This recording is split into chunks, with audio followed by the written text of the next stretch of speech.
5,400 meters beneath the Pacific Ocean, a warship sits upright on the seafloor, impossibly intact for something that burned for 7 hours before it sank. The carrier is massive, stretching nearly 800 feet from bow to stern, her single smokestack still recognizable even after 77 years in the abyss. This is Kaga, one of 6 Japanese carriers that struck Pearl Harbor, and she is frozen in a moment that changed naval warfare forever. But here is the paradox that makes her wreck so haunting. Kaga did not just participate in the doctrine that revolutionized carrier operations. She became the perfect demonstration of that doctrine's fatal flaw. 3 questions have puzzled historians since her discovery in 2019. First, what design compromise, born from her origins as something completely different, made her catastrophically vulnerable when American dive bombers finally found her? Second, why did it take 77 years to locate her main hull when searchers knew roughly where she went down? Third, what did the wreck's final resting position reveal that contradicted the historical record of her last moments? The answers lie in a conversion that should never have worked, a battle that lasted 5 minutes but decided a war, and a search that almost ended 20 years too soon. October 18, 2019. The research vessel Petrel's autonomous underwater vehicle detects an anomaly 17,700 feet below the surface, northwest of Midway Atoll. The sonar returns are unmistakable. A linear structure far too regular to be geological sits in a debris field larger than Manhattan itself. When the data resolves, the expedition team sees what they have been searching for: the distinctive silhouette of a fleet carrier.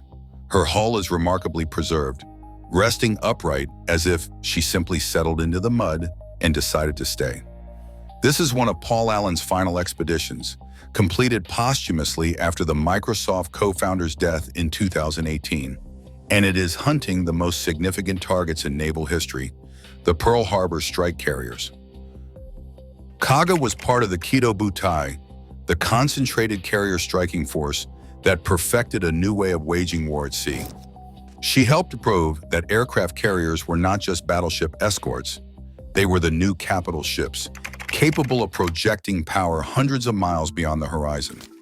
But 6 months after Pearl Harbor's triumph, Kaga became a victim of her own doctrine at Midway, caught in the exact vulnerable moment that Japanese strategists had taught the world to exploit. The wreck's position would later reveal something unexpected about her final moments, a detail that challenged decades of accepted history. Before we continue, a quick reminder.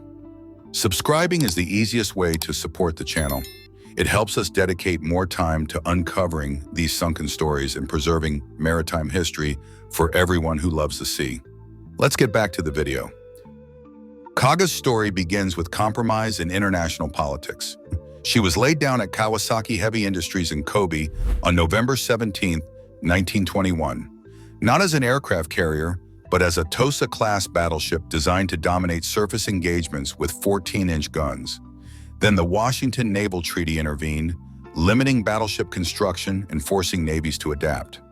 Japan converted Kaga into a carrier after the battlecruiser Amagi, originally slated for conversion, was damaged beyond economical repair in the 1923 Great Kanto earthquake. This battleship heritage gave Kaga unusual characteristics: a thick armor belt, powerful machinery capable of 28 knots, and a hull that displaced 38,200 tons when fully loaded. But it also gave her a critical vulnerability that would prove fatal: wooden flight deck planking installed over her armored superstructure. Between 1933 and 1935, Kaga underwent massive reconstruction.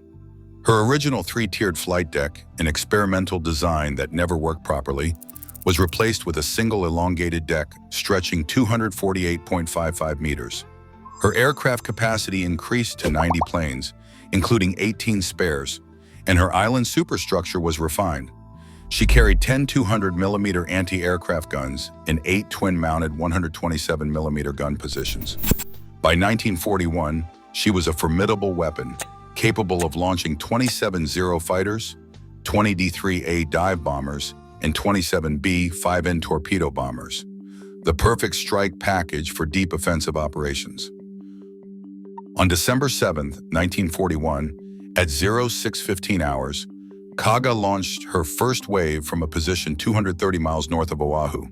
Her aircraft were part of the coordinated strike that shattered American battleship strength in less than 2 hours. Kaga's bombers and torpedo planes claimed hits on multiple battleships along Battleship Row, contributing to the destruction that would pull the United States into World War II. But Pearl Harbor wasn't where Kaga proved the concept. That happened 9 years earlier in Shanghai. During February 1932, when her fighters scored the Imperial Japanese Navy's first air-to-air victory. The doctrine she helped perfect was revolutionary. Concentrate carriers together rather than dispersing them with battleship groups, launch massed preemptive strikes, and emphasize speed and surprise over sustained operations.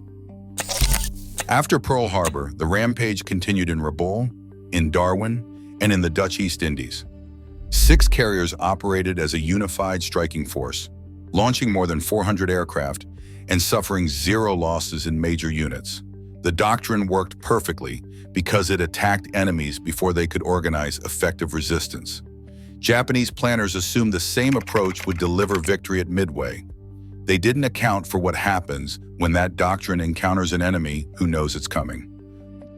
June 4, 1942, at 10:20 hours, Kaga's flight deck is organized chaos. She is launching combat air patrol fighters, while simultaneously preparing for a strike against American carriers that have appeared unexpectedly to the northeast. The deck is crowded with aircraft, and ordnance lies scattered among fuel lines. This is the doctrine's fatal vulnerability, the moment between strikes when carriers are most exposed. At 10:22 hours, approximately 25 Douglas SB-D Dauntless dive bombers from USS Enterprise roll into their attacks. At least 4 1,000-pound bombs strike Kaga in rapid succession. The first bomb hits the forward elevator, blowing it upward onto the flight deck. The second strikes the aft elevator with similar effect. The third penetrates near the island superstructure, killing most of the bridge crew. The fourth hits amidships, detonating into the hangar deck where 80,000 pounds of munitions create a catastrophic secondary explosion. The wooden flight deck ignites immediately. Fire spreads faster than damage control teams can respond, fed by ruptured fuel lines and scattered ordnance. For 7 hours, Kaga's crew fights the inferno. Captain Okada refuses to abandon ship until approximately 16:25 hours. 800 survivors are rescued by screening destroyers. At 19:25 hours, the destroyer Hagikaze delivers 2 torpedoes as mercy shots, and Kaga slips beneath the waves. 814 men go down with her. The critical design flaw was that American carriers used steel flight decks that resisted the spread of fire. Kaga's wooden deck, a weight-saving measure from her battleship conversion, burned uncontrollably once ignited. In May 1999, Nauticos Corporation discovered debris at 17,000 feet, a 50-foot section of hangar, gun tubs, and scattered wreckage. They had found pieces of Kaga, but not the main hull. RV Petrel's 2019 expedition employed systematic grid searching using autonomous underwater vehicles rated for depths exceeding 6,000 meters, mapping the seafloor with side-scan sonar through multiple overlapping passes. The search area fell within Papahanaumokuakea Marine National Monument.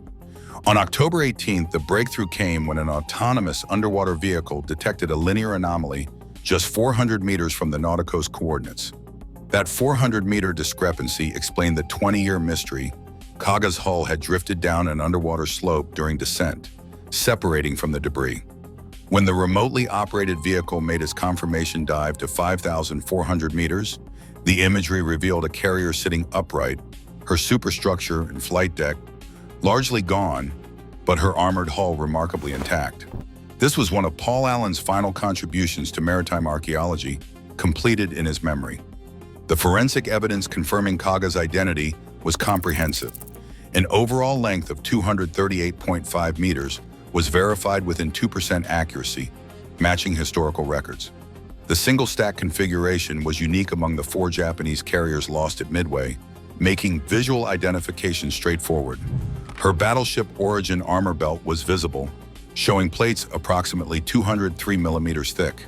The forward elevator showed massive damage, consistent with an upward explosion lifting it from its well.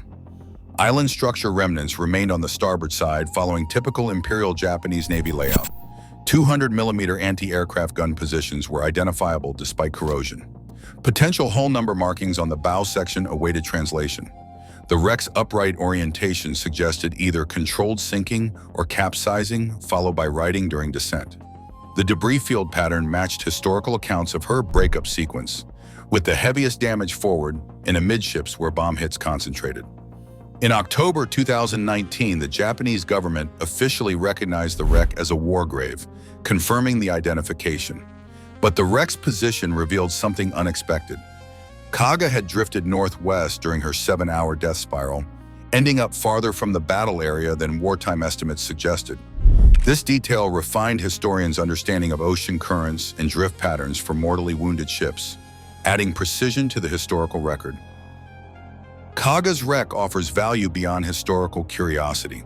Scientifically, she is a case study in deep ocean preservation, showing how extreme pressure and cold temperatures slow metal degradation.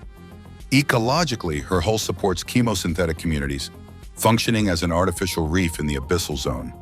The forensic evidence settled long-standing debates about damage sequence and sinking timeline, confirming that the hangar deck explosions preceded the flight deck collapse. For 814 families, the discovery provided closure, exact coordinates for a resting place that had been approximate for 77 years. Strategically, Kaga's wreck physically demonstrates the carrier vulnerability doctrine that her own service helped create. There is a poetic symmetry in modern Japan's new carrier, JS Kaga, DDH-184, commissioned in 2017 and now being converted to operate F-35B fighters.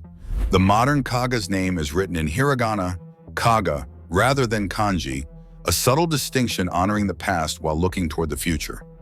Through virtual access and photogrammetry, global audiences can study this Pearl Harbor carrier without disturbing the war grave, turning Kaga into an educational resource that teaches from the depths. Kaga rests under protection of both U.S. and Japanese law as a designated war grave. The Sunken Military Craft Act prohibits salvage or disturbance of her remains. 814 men deserve more than being remembered as numbers. They were sons, brothers, fathers who served their nation with the information and orders they received. The final lesson Kaga teaches is that technological triumph and tactical genius cannot overcome strategic miscalculation. The same doctrine that delivered 6 months of victories contained the seeds of catastrophic defeat. Kaga's hull belongs to the fallen, her story belongs to history, and her silence speaks louder than any commentary. She remains a guardian on the seafloor, teaching anyone willing to listen that the most profound lessons often come from the deepest places.